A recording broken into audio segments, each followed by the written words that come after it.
Hey guys, Alex here. This is not the kind of video I ever thought I'd make, yet here I am making it. During the past 15 months, I took a path that led me in the wrong direction completely. I was chasing a dream that wasn't really mine. It's like I was riding down this road convinced it was the right one, only to realize I was on the wrong track entirely. I was so eager to get what I thought I wanted that I didn't take the time to understand what I truly needed.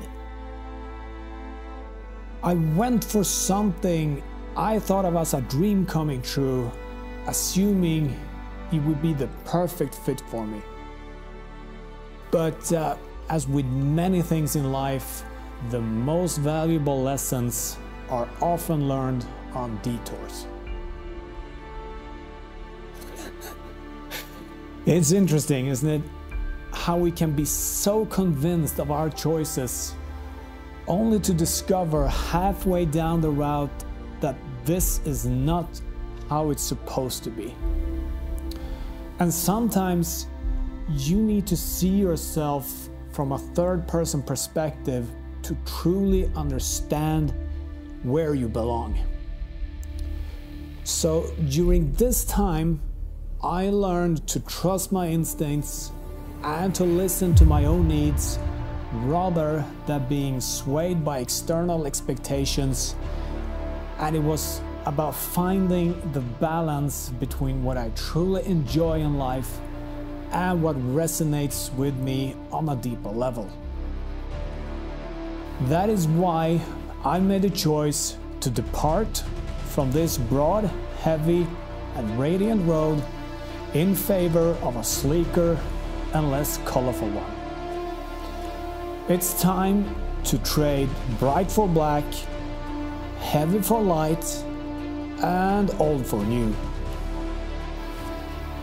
Yes, I sold my R1250GS Adventure Rallye to buy the brand new R1300GS Triple Black.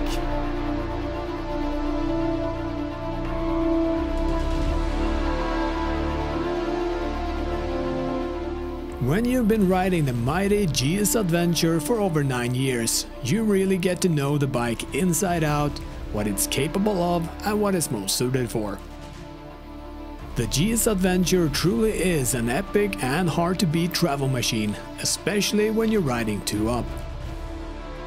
But when it comes to single trail riding, you're quickly reminded of its physical limits, and weight really does matter when you're riding in more technical terrain. Before I pulled the trigger on the R1250GS Adventure last year, I was debating with myself for quite a while whether I should continue with the Adventure version or if I should get the more nimble R1250GS Rallye. In the end, I decided to prioritize travel and on-road comfort over off-road suitability, a decision I would start to regret more and more as the season progressed. So when BMW announced the R1300GS, I knew immediately that this was the bike I had been waiting for all along.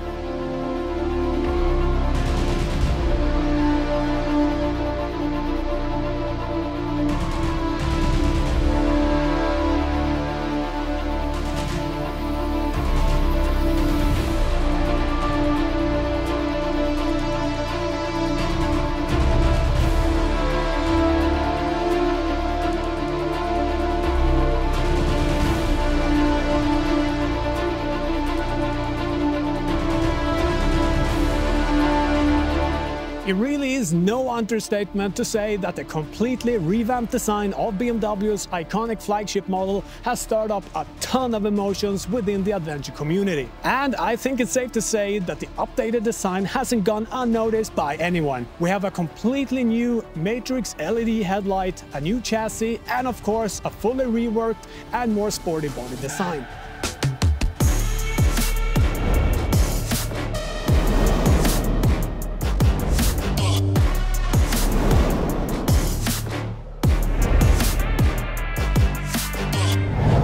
But there is more to the new GS than meets the eye. According to BMW, the R1300GS boasts the mightiest boxer engine to date, delivering an impressive 149 Nm of torque, all while providing a noticeably smoother and more enjoyable ride than its predecessor. And the fact that it's also 12 kilograms or 26 pounds lighter means that you should notice a significant difference when handling the bike in difficult terrain. But is this all really true? Well, I guess there's only one way to find out, and that is to take this beast out for a first ride.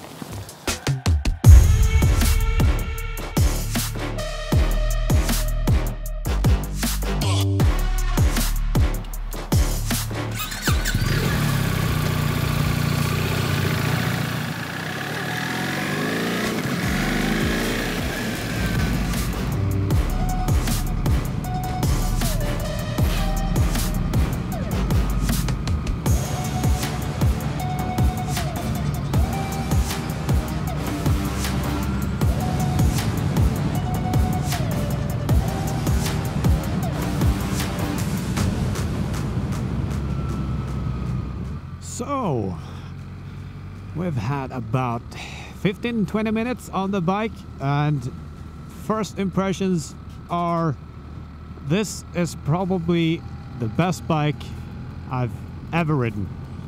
I mean, hands down.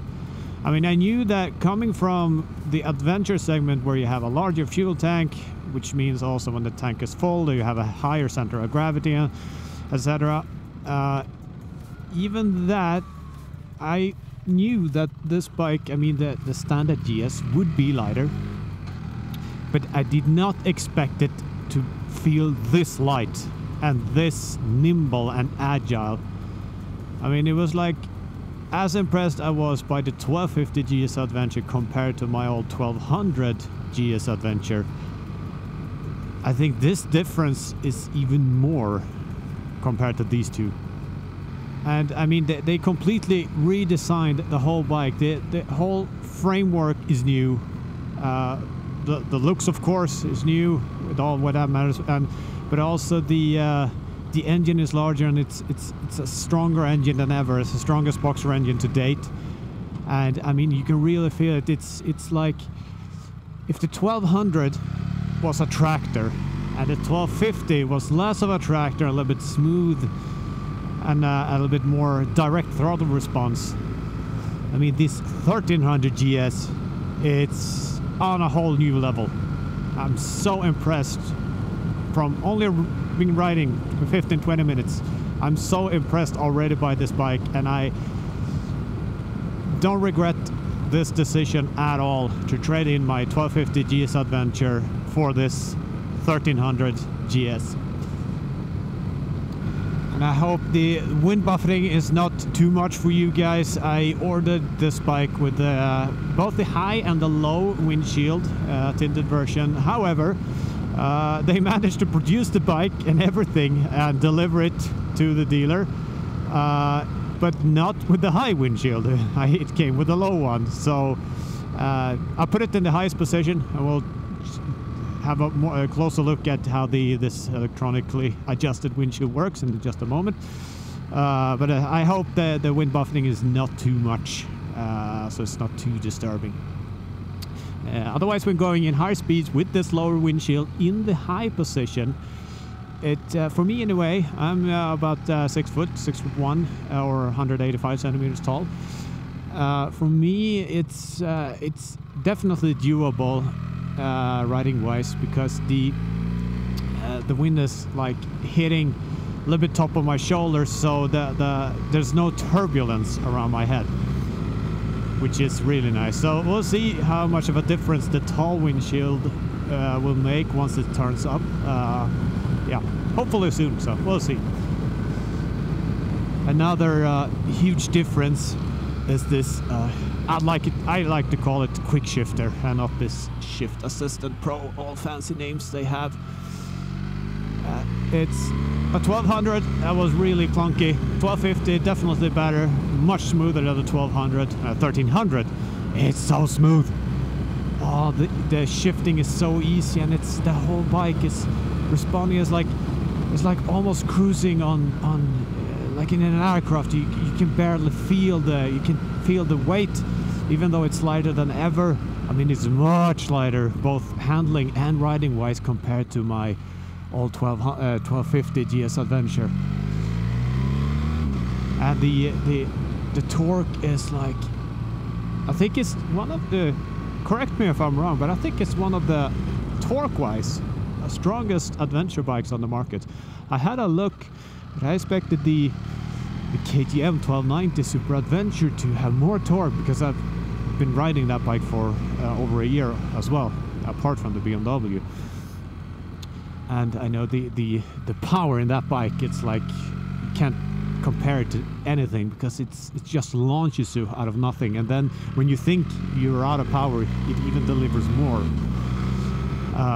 But I checked it up, and apparently, again, correct me if I'm wrong, it has lower torque, or less torque, compared to this bike. And you can really feel the torque in this bike. It's like, it's so smooth, it just pushes you up. And now I'm just on the road. It's a bit cold. I mean, it's November here in Switzerland. It's 5 degrees, and it's still a bit wet from the morning and from the night. So I don't want to push this bike too hard. Of course, also new tires. Don't want to get too excited. First ride. And I mean, look at this view. So nice. So I mean, all in all, first impression of this bike, definitely a different bike in a good way compared to the 1250. I mean, a lot of you really, I wouldn't say hate, but you're not agreeing to the looks of this bike, especially with the new headlight and everything. But besides that, if you would only look at the riding part of the bike, yeah, you forget about the looks. This bike is on a whole new level compared to the 1250 and the 1200. So if you have the chance, if you have a BMW dealership close to you, I would definitely recommend to go try this bike out. Don't just go for a quick run. Ask the dealer if you can go for a couple of hours, maybe a half a day or a full day if they're kind enough to lend you the bike that long, because you will most likely get the same impression as I'm having right now. Engineering wise, it's a masterpiece, really. Gotta be careful here with the wet leaves and stuff. Again, it's fall, even though it's still a little bit green in some of the trees. The other trees have already dropped their leaves, which are all wet. I mean, wet leaves on the asphalt. I don't think there's anything more slippery. Maybe snow on blank ice, but wet leaves, that's definitely second on the list. So I don't want to go too frisky first ride. However, I had a quick stop just before I started recording this video on the bike, just to get a little bit more familiar. I had a quick rundown by the dealer, running me through all the differences in the menu system, with all the new switches and stuff, and I would say it's mostly a downgrade compared to the 1250. The 1250, you had more quick access to a lot of stuff. You had quicker access to the suspension settings if you want to go between road and dynamic. You also had a quick access for the heated grips and heated seats, or heated riding seat, because the pillion seat is controlled by a separate switch on the seat. And here I must say that I prefer the 1250 setup, maybe the 1200 also. They are fairly similar, much more compared to this 1300. This bike, the 1300, you have to dig into the menus every time you want to do, turn on the heated grips, for example, or heated seat, or you want to adjust the windshield, or you want to adjust the adaptive cruise control and so forth. We're gonna have a quicker look, or a closer look on it shortly. But all in all, This, for me personally, that was a downgrade compared to the 1250, definitely. Because the 1250 could push one button for the heated seat, for example, and they would just turn on. And you also had this quick setting, so when you press and hold, oh kitty, when you press and hold the heating button on the 1250, it automatically switched on. However, the heated grips and seat were set up previously before you turn it off. So like say if you had number 3 on the heated grips and number 2 heating wise on the seat, then it would be switched on automatically, so you don't have to go into the menu and put it up to number 3 and number 2 and so on. So that was really neat with the 1250. However, where the heated button is located on the 1250, that's where they put the ignition button now on, because in front here there is no ignition button anymore. They cleaned it up completely and they moved or replaced the heating button with the ignition button. So now you have on the other side, on the left side, you have a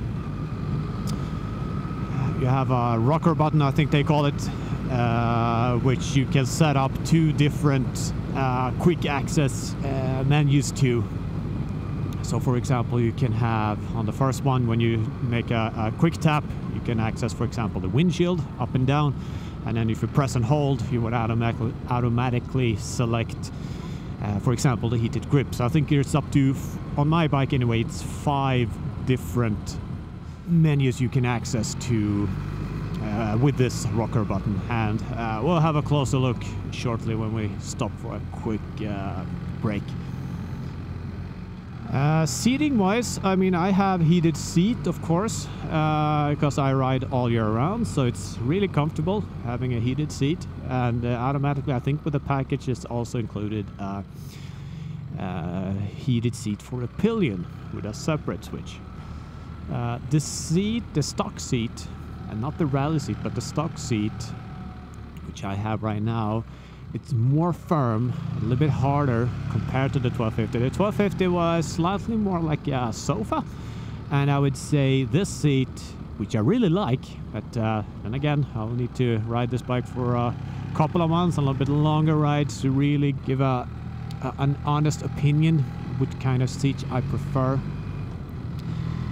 But it's more firm, a little bit harder, but first impression, I kind of like it. It adds to this agility of the bike, because it feels like you're less sitting in a sofa when you tend to a little bit relax and have a little bit more comfy ride to this a little bit more sportier feel to how the bike handles. The quick shifter is so much, I would call it tighter. It's less clunky and less rattling compared to the old one. And now it's more direct. It's still, you need some force to push in the gears, but still you don't have to kick them. It's more like it's this really firm shifting, which I like.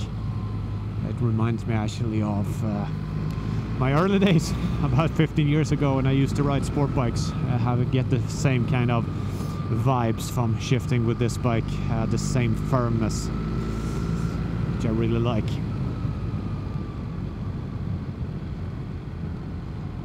So let's have a quick stop, a quick break, and we'll do a walk around of the bike. And of course, take it easy. There's a lot of wet leaves, so I don't want to crash a brand new bike, especially not a brand new model either. So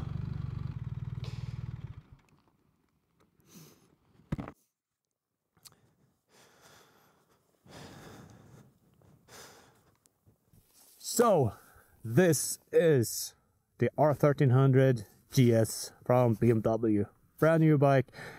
Everything is new.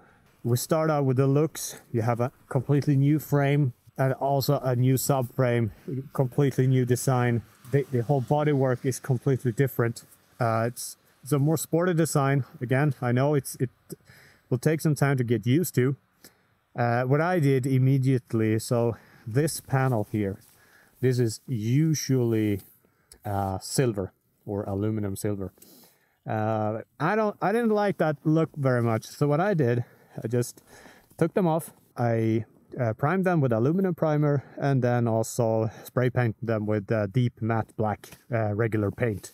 I personally like this look a lot better when the front is like one piece all black. For me, it aligns better to the whole bike's identity with this triple black color scheme. And then again in the front, we have this new headlight, which I know a lot of you don't like it. Personally, it's growing on me. It's still, I prefer, I would say, the 1250 headlight for obvious reasons, because that's how you're used to see the bike, and that's has become the iconic GS look. Apart from this, I mean, fast forward maybe 5 or 10 years, this is what people are gonna associate the new GS with. And when BMW, next time when they release a completely different headlight, I'm 99% sure that the reactions are gonna be exactly the same. Now you can see the bike is turning off itself, and what it's doing then, it's lowering. If you have the electronically adjusted windshield, it lowers to the lowest position, and then you're gonna see when we continue riding, it's gonna automatically go back to the position from where we last had it. So it's gonna raise up again. Not sure why they're doing it like this, but that's the way to do it. Apart from the fairing and everything, let's have a look at the engine. So what BMW did now is that they raised up the boxer engine a bit, and then they put the gearbox underneath. This means that the center of gravity should be slightly higher, but like I said, for me personally, I have been riding the GS Adventure since, 2015. Even though this bike has engine-wise a higher center of gravity, for me, it feels even more agile, because my center of gravity, what it used to be on the GS 1250, was even higher because of the large fuel tank, especially when the tank was full. So for me, I can't feel any difference in a negative way. I can only feel a difference in a positive way. Then also, I have the Enduro package on this bike, which means that I have a skid plate, a little bit more sturdy than the stock skid plate. And then I have lower crash bars with also this protection part underneath, which if you go down and if you have a smaller rock that fits in between the bars itself, it won't smash into the cylinder head immediately. It's this part here, which is replaceable, of course, with 4 Torx screws. You can replace the whole thing. Another thing, stock-wise, with the new 1300GS is that you have the indicators integrated into the handlebar protectors. As this has the Enduro package, and these are most likely gonna smash quite early into the ground. With the Enduro package, they mount the indicators on the classical spot here next to the headlight. Personally, I probably prefer this look a little bit more than to have the indicators here. But again, it's a matter of taste. So yeah, let me know what you think down in the comments about this one. Also with the Enduro package, you have these foot pegs. And to be honest, these foot pegs will be very shortly replaced by our own moto pegs, which rotate if you like that feature. Otherwise, our moto peg is slightly wider and also have a little bit more sharper edges to the teeth, which means more grip, especially when your boots are mudded up underneath when you go in a little bit more difficult terrain during a wet day. These foot pegs, anyway, you can position the height. You see now they are in the top height, so people with really long legs, they can put these foot pegs underneath in a low position, which means less angle of your knees. It's gonna add to this to the comfort when you're riding longer days. They also updated the brake lever on the 1300 compared to the 1200, 1250. So instead of folding down an additional piece, all you do with this one is you pull it out you twist it, and then it goes up. And now you've elevated the whole thing, and when you're standing up, a little bit easier to brake because you don't have to tip down your feet as much to activate the rear brake. So really neat, really good upgrade. Also with this bike, I have the sport suspension. I'm not sure if that's included with the Enduro package, probably not. So what I don't have on this bike is this automatically adjusted height of the suspension, which means that under a certain speed limit, when you're coming in for a stop, the bike lowers itself. It's easier for you to put down your feet on both sides or on one side, depending on how tall you are. But as I have a completely different suspension, which is a little bit higher because I'm quite tall again, so I don't need it. I prefer having a high performance sport suspension instead. So unfortunately, I can't show you that feature today. And that's what you've probably seen on other videos as well, is when you put the bike on the center stand. When you have it in a low position, it's quite difficult to get the bike up on the center stand. You need to raise the bike up so high with just your own force. So what BMW did, they put in a sensor, so when you put down the center stand, the bike elevates itself up, so it's easier to put it on. And also, center stand is a completely new one. And what they did now, instead of having this one, now this one is falling upwards, which is really neat. So when you don't need it, you can just tuck it away, super slim. And then when you want to put it up on the center stand, just fold it up. I can also show you with my feet, like this, and then you activate it. And here is where the bike would elevate itself upwards if I would have the height adjustable suspension. Side stand also completely new, not so much to say about it. It's activated as usual from the front of the foot peg and not behind like many other brands have it. This might be slightly tricky to access with your heel, but personally I don't have any trouble with it.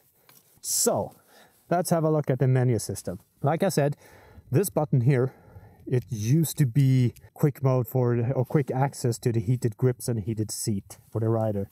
Now it's the ignition button. The mode button for the different riding modes is the same, and you have 4 pre-selected modes that you can choose. For the moment, mine is Eco, Rain, Road, and Enduro Pro. You can have maximum 4 modes to switch in between. If you want to have other modes, you can go into the menu and pre-select other modes according to whatever you prefer. And then if you look over here, this button here used to be suspension adjustments. Now it's not anymore. And then you have another button up here. I think this used to be the auxiliary light button, or the how to set up the lights, if it should be just daytime running lights, if you want to have the half beam on all the time. So what they did, if I press this button now, we're going into this multi-rocker switch.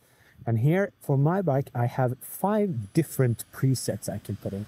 So ACC, that's the adaptive cruise control. That means instead of just the bike going in a certain speed all the time, it adapts to the vehicle in front of you. So if you're set your cruise control to like 90 kilometers an hour and you're riding, and then you're catching up to a vehicle in front of you that goes about, let's say, 80 kilometers, then the bike will slow down and also keep a set distance. You can set the distance, I think, in 3 levels, how far behind you want this to be. Next one is heating. So this one I put in to hold, so you can have 2 access modes. So we go out from here. If I press quickly, that's just going into the menu. But if I press and hold, then I get access to my heated grips and heated seat. Press it again here. So the up button here, that controls the heated grips, as you can see, level 3. I gotta be quick. Level 3, level 2, level 1, and off. It used to be up to 5 levels. Now it's only 3 and the off. And if I press and hold again and press the down button here, then that controls the heated seat. So you can't control it with this wheel anymore like you used to do on the 1250 up and down. So now it's more one direction. So if you miss it, you have to go all the way through again. Again, this takes a little bit more time, but once you get used to it, you can get the muscle memory, and I think it's not gonna be much of a hassle. The only thing I will miss is to, like the old heated button that was here, I could just press and hold and then it just turn it on immediately. So now I don't have to go in and activate or turn it off one by one. And then if I press it quickly, you can see the windscreen with the dot. That means that wherever the dot is, that's where it's gonna be activated when I just press this. I press up here, you can see windshield is going up and down as well. So let's say this is a good position, but it's getting a little bit too warm, so I want to turn off the heated grips, for example. Then I press and hold this button, and then I can take the upper one and turn off the heated grips. So if I go into the menu, I have adaptive cruise control, I have heating, heated grips, heated seat, I have the windscreen, electronic windscreen adjustments. I have the direct traction control if I want to turn off the traction control, maybe go on and off the road all the time. And I mean, off the road when you're riding on gravel and stuff, I prefer to turn off the traction control so you can have a little bit more fun. And then at the bottom you have damping. So if we put on damping, for example, and then we go out and we go up. So here we have enduro. We have, we're in enduro mode, sorry. So that's why if we switch to road mode. So we have road, press again, we have dynamic, which means the suspension stiffens up, it's a bit more responsive when you're starting to push it. Active riding in the twists, so forth. And again, you can set your mode to whatever you want your first option to be when you're pressing only this up and down buttons. Right now it's traction control. I will put it back to windscreen, and then you can set an alternative to when you press and hold the rocker switch. That's when you get your second. So that's kind of a walk around what they did, just to get the ignition off from over here. So the only thing I moved from my 1250 is the connected ride cradle. So I'm still using my iPhone as the navigation device. Also, it's the same as before. You can see here TFT. So now I'm controlling with all these switches. I control the whole dashboard with this one, but I press and hold the top menu. I go to the navigation. So now I control the iPhone with this instead. So here I can do on the fly stuff. The only thing I can't do while riding is like entering address. Right now I'm standing still, so now I can put in wherever I want to go, so I can just tap and search. So that works exactly the same. We also have a larger compartment here in the front, which actually fits my iPhone 12 Pro Max quite neatly. And also what you have underneath, you have this, I don't know if you can see it, a USB socket where you can charge your phone. Now my phone is charging in the connected ride cradle, so I don't need to charge it here. The only thing I'm not fully convinced about is what is this? Why is there not a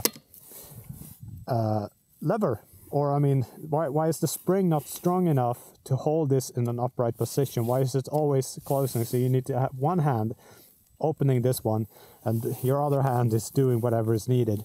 So if you want to take this out, you need to like hold it up with the top of your hand and then access the connection. It would be much easier if this would just stay upright. But yeah, details.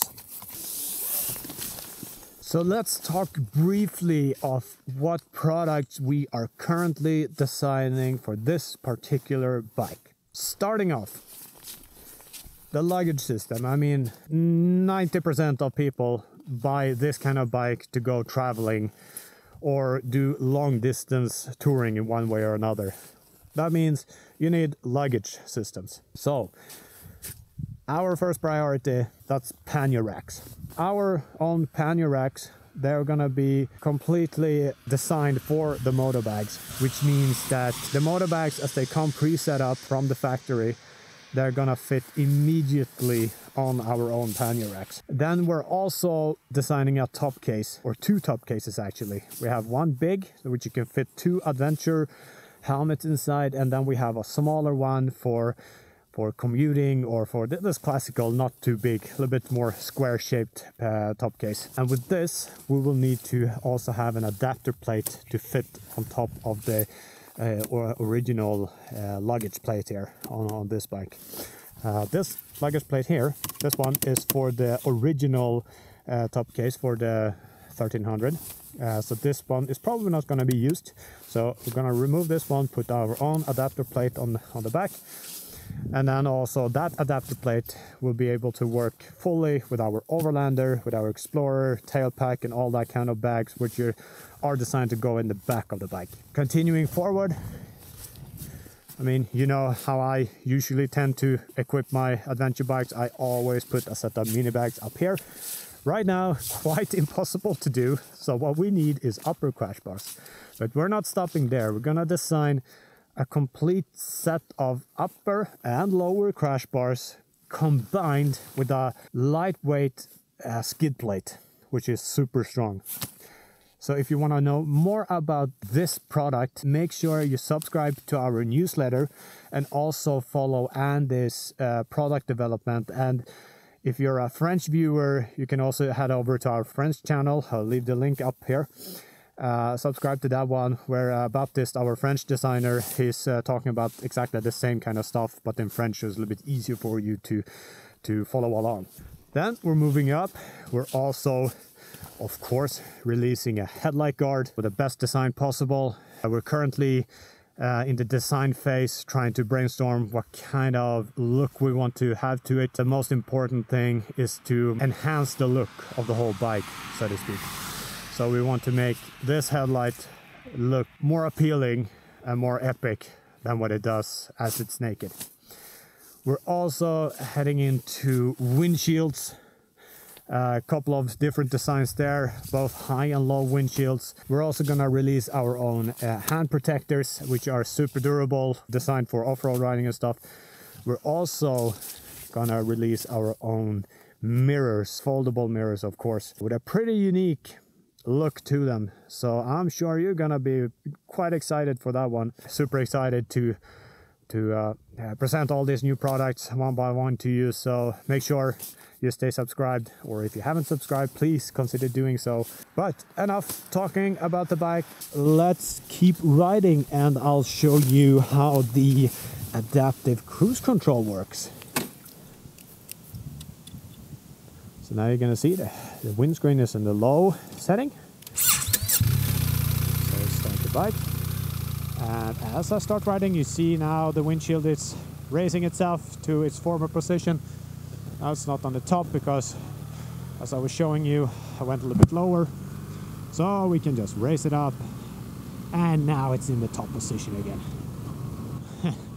And again, every time I continue riding this bike from a standing step, I'm so amazed how smooth the experience of riding it is.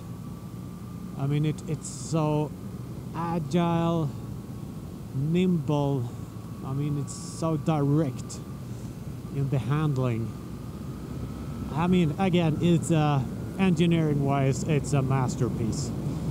I'm fully convinced that if you do go test riding this bike, your opinion, if you're really skeptical just because of the new updated looks that hasn't really been super approved by the GS community quite yet, you will quite quickly change your opinion about this bike, because riding it, it's like nothing you've ever experienced. That's how I feel about this bike anyway. It's a fully new bike. It's not only a brand new design aesthetically, the whole experience of riding it is completely new.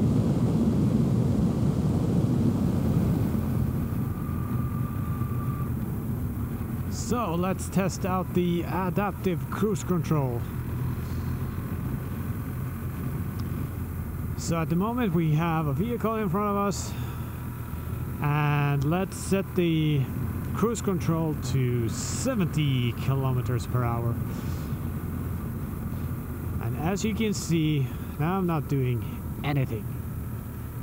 I'm just following, or I mean, my bike is following the car up ahead and adjusting the speed to it with a preset distance. At the moment, you can see it's only one bar down here, which means that it will keep as close distance as possible. And now we're going above 70, so let's increase this with some margin up to, let's say, 90 kilometers per hour. And then what I can do, as I've preset up with the rocker switch, I can just press the up and down button, and now I can set the distance to 3 bars, which means this is the furthest distance away that the cruise control will work on. So you can see the distance to the car is quite far at the moment. And then I can shrink the distance again. Now it's now to 1 bar, which means that my bike will speed up to the point of a preset, which is 90 kilometers per hour. You can see that we're coming up to this car up ahead. And once we catch up, we're gonna see that the speed is gonna be reduced. So now we're coming up to an intersection over here. So you can see slowing. I can shift down without deactivating the cruise control. And you see it's constantly adapting to the car ahead. And again, I can, with the quick shifter, without pulling the clutch, I can shift up and down without interfering with the cruise control. Again, I'm not doing anything. I'm not touching the throttle at all. Just steering the bike, and the bike is keeping the speed for me. So it's quite cool. It's quite convenient. Another cool feature I would like to show you is that if I go into the menu and activate the sport, I get like this data of how much I'm leaning, current RPM, I get the traction control intervention, and also the acceleration and deceleration meter.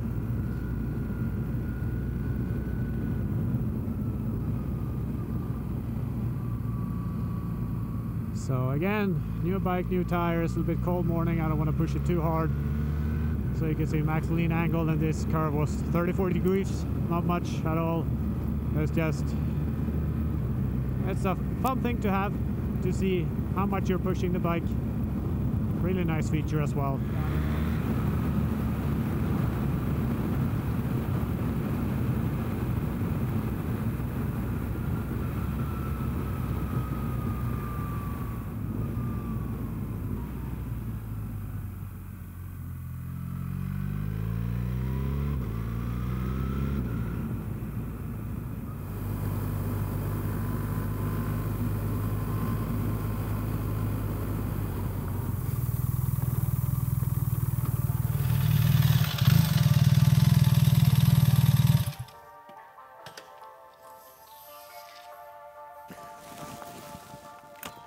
So that's it for today, guys. I hope you enjoyed this first impression and first ride video of the brand new R1300GS. We are actually releasing a full video series of this particular bike, so if you're into that type of content, please do consider subscribing if you haven't already. Thanks for watching, guys, and I'll see you in the next one.